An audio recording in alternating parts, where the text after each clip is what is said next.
Hi sir. Sir ఇప్పుడు అమరావతిలో invest చేయాలి అనుకునే వాళ్ళు ఏ ప్లేస్లో ఇన్వెస్ట్ చేస్తే బెస్ట్ అంటారు? ఐదర్ వైజాగ్లో చేస్తే బెస్ట్ అంటారా, లేకపోతే అమరావతి అంటారా, హైదరాబాద్ అంటారా? ఎందుకు ఇన్వెస్ట్ చేయాలి అంటారు? నేను చాలాసార్లు ఈ క్వశ్చన్కి ఆన్సర్ పాతడలాగా అయిపోతుంది. నువ్వు ఏదైనా బట్టల షాప్కి వెళ్ళి ఏ బట్టలు బాగుంటాయి, స్వీట్ షాప్కి వెళ్ళి ఏ స్వీట్ బాగుంటుంది, బేకరీకి వెళ్ళి ఏ బిస్కెట్ ఏం చెప్తాడమ్మా? అన్నీ బాగుంటాయి అని చెప్తాడు. ఇప్పుడు బయర్స్ కూడా అలాగే కన్ఫ్యూజ్లో ఉన్నారు కదా సార్, అన్నీ డెవలప్ అయ్యే ప్లేసెసే. సో దేంట్లో పెట్టాలి అన్న ఒక కన్ఫ్యూజన్ అయితే అందరిలో ఉంది. ఇందులో చాలా burning question, valid $1 million question చెప్తాను. ఎందుకంటే ప్రతి బయ్యర్ మనసులో అదే ఆందోళన చెందుతున్నారు. ఎందుకంటే ఒక్కొక్క మీడియా, ఒక్కొక్క ఛానల్, ఒక్కొక్క యూట్యూబ్ ఛానల్ రకరకాలుగా దాన్ని వర్ణిస్తున్నారు. ఎప్పుడు కూడా గుర్తుపెట్టుకుంటే ఒక గవర్నమెంట్ నడుస్తుంటే గవర్నమెంట్ ఎగ్నెస్ట్గా కొంతమంది ఉంటారు, గవర్నమెంట్ ప్రోగా ఉంటారు. మనం రియాలిటీ చెక్ చేసుకొని తీసుకోవాలి. సో మీరు అడిగిన ప్రశ్న మూడిట్లో కూడా ఇన్వెస్ట్ చేసుకోవచ్చు. ఓకే. ఎందుకంటే భూమి మీద ఇన్వెస్ట్మెంట్ పెట్టిన వాళ్ళు ఎవరు పాడవలేదు. ఎందుకు? భూమాతలో పెట్టేవాడికి పేషెన్స్ ఉండాలి. నేను స్టాండర్డ్ ఒక డైలాగ్ చెప్తాను. భూమి మీద అంటే రియల్ ఎస్టేట్ బిల్డర్గా కానీ, ఇన్వెస్టర్గా కానీ, ఏజెంట్గా కానీ ఒకవేళ ఆ ఫీల్డ్లో ఇన్వెస్ట్ చేయాలన్నా, మీరు పని చేయాలన్నా మీకు భూమాత అంత పేషెన్స్ ఉండాలి, ఆకాశం అంత ఆశ ఉండాలి. ఓకే. ఆ ఆశ ఎప్పుడైతే అత్యాశ లెవెల్కి వెళ్తుందో చీటింగ్ మొదలవుతుంది. ఎందుకంటే ఆశతో మనం ఆగిపోం.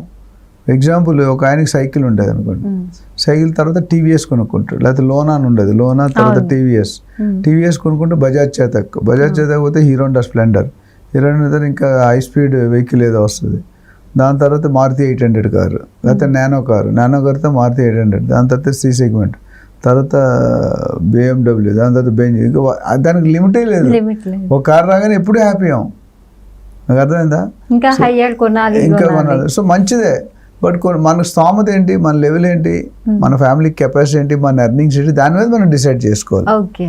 ఇక్కడ ఏమైందంటే వైజాగ్ వరకు మీరు అడిగారు కదా, వైజాగ్ అనేది స్టేబుల్ ప్లేస్ అండి. రాజకీయాలతో నిమిత్తం లేకుండా అది ఎప్పుడు కూడా కాన్స్టెంట్గా కన్సిస్టెంట్గా పెరుగుతూనే ఉంది. ఎక్కడ కూడా మీకు రియల్ ఎస్టేట్లో రేట్లు పడిపోయాయి అనేది ఒక మెయిన్. అమరావతిలో ఒక లాస్ట్ 5 years దౌర్భాగ్య స్థితి అంటే మనం వెనక్కి వెళ్ళిపోయి అప్పుడున్న సెకండ్ టర్మ్లో ఉన్న సీఎం కరెక్ట్గా ఫోకస్ చేయక సంక్షేమ పథకాల మీద ఎక్కువ ఫోకస్ చేసి ఇక్కడ కొద్ది నెగ్లెక్షన్ జరిగింది. అందుకని గవర్నమెంట్ ఓటర్స్ రిజల్ట్స్ చూపించారు ఏంటనేది. కాకపోతే వైజాగ్లో ఆ ప్రాబ్లం లేదమ్మా. ఈ సిబిఎన్ గారు ఉన్నప్పుడు, యునైటెడ్ అయిపోయినప్పుడు, జగన్ గారు ఉన్నప్పుడు కూడా వైజాగ్లో ఎప్పుడు కూడా 19-20 का ఫరక్ అంటాం. జస్ట్ ఒక మైనర్ డిఫరెన్స్ తప్ప మేజర్ డిఫరెన్స్ ఎప్పుడు రాలేదు. దానివల్ల ఎందుకంటే వైజాగ్లో మీకు తెలిసే ఉండాలి. వైజాగ్ అంటే మీకు ఏం తెలుసు, ఏమైనా తెలుసా? వైజాగ్ అంటే బీచ్ తెలుసు, కైలాసగిరి, జగదాంబ సెంటర్ అంటారు మెయిన్ సినిమాలు. Vizag is known for Jagadamba centre. RK beach also correct. Rushikonda. మీకు తెలియని చాలా ఉన్నాయి. సీట్ ఎయిర్ అన్నీ ఉన్నాయి. హైదరాబాద్లో లేని విషయాలు కూడా వైజాగ్లో ఉన్నాయి. కానీ వైజాగ్ ఒక డిసడ్వాంటేజ్ ఏంటంటే ఒక పక్క సీ ఉంది, సముద్రం. దానివల్ల అటువైపు ఎక్కడ మన హైదరాబాద్కు ఉన్నటువంటి 4 పక్కలా పెరుగుతుంది. All four north east west. Vizag ఆ ఛాన్స్ లేదు, చెన్నైకి ఆ ఛాన్స్ లేదు, ముంబైకి ఆ ఛాన్స్ లేదు. ఎక్కడైతే సీ పోర్ట్స్ ఉన్నాయో అక్కడ ఇబ్బంది ఉంటుంది. బట్ మిగతా అడ్వాంటేజ్లు ఉంటాయి వాళ్ళకి. మీకు అర్థమవుతుందా? సీ టు ఎయిర్ అంటే బిగ్గెస్ట్ ఈస్టర్న్ నేవల్ కమాండ్ ఉంది వైజాగ్లో. ఇండియాలో 4 ఉంటాయి. South eastern command biggest. NSTL ఉంది, ఎయిర్ ఫోర్స్ ఉంది, ఆర్మీ ఉంది, విశాఖపట్నం స్టీల్ ప్లాంట్ ఉంది, హార్బర్ ఉంది, పోర్ట్ ఉంది, naval dockyard, port, ship yard. అంటే అసలు హార్బర్ లేను అంటే ఏమి లేవు. మనకు అన్నీ లేవు. మనకి ఎక్కువ ఫోకస్ ఎక్కడ ఉంది? ఐటీ ఇండస్ట్రీ బాగుంది మనకి.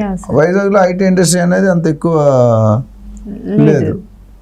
సో నేను అనేది ఏంటంటే, మీరు అడిగిన క్వశ్చన్ సూట్ ప్రశ్న చెప్పడం కష్టం. ఫస్ట్ మన పర్పస్ ఏంటి? ఇప్పుడు అంకిత దగ్గర ₹1 కోటి ఉంది.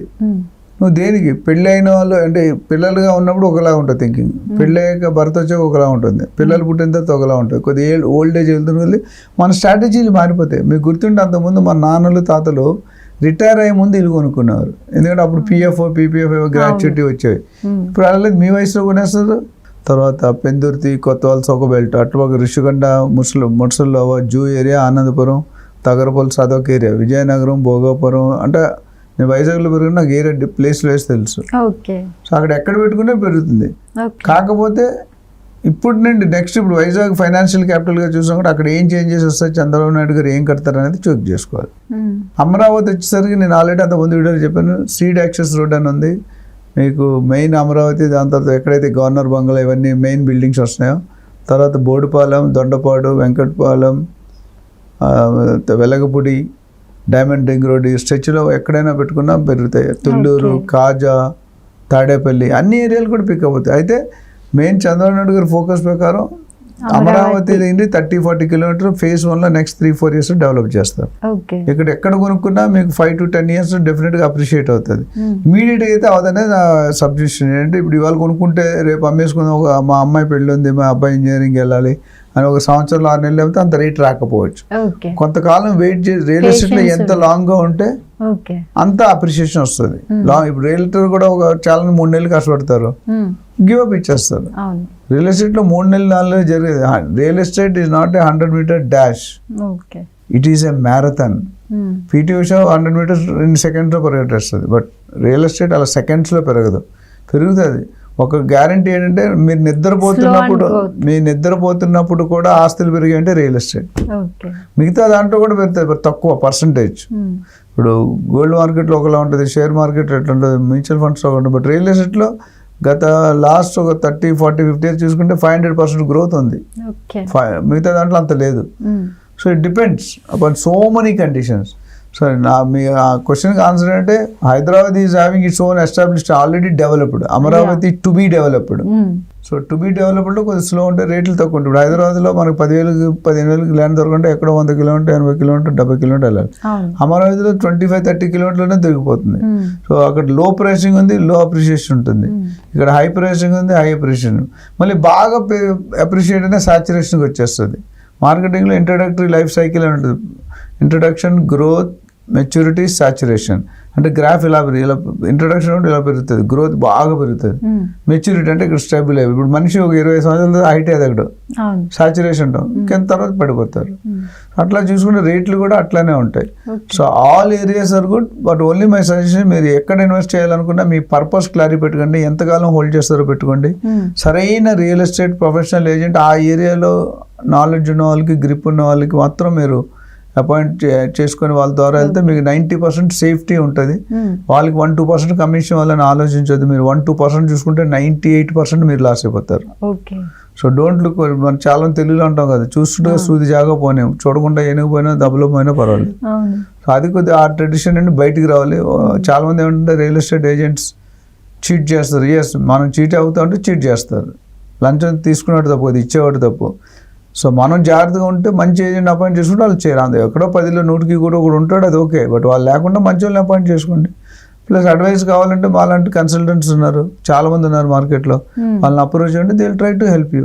సో దీని మీద ఇంకేమైనా వివరణ కావాలంటే దే కెన్ కాల్ us.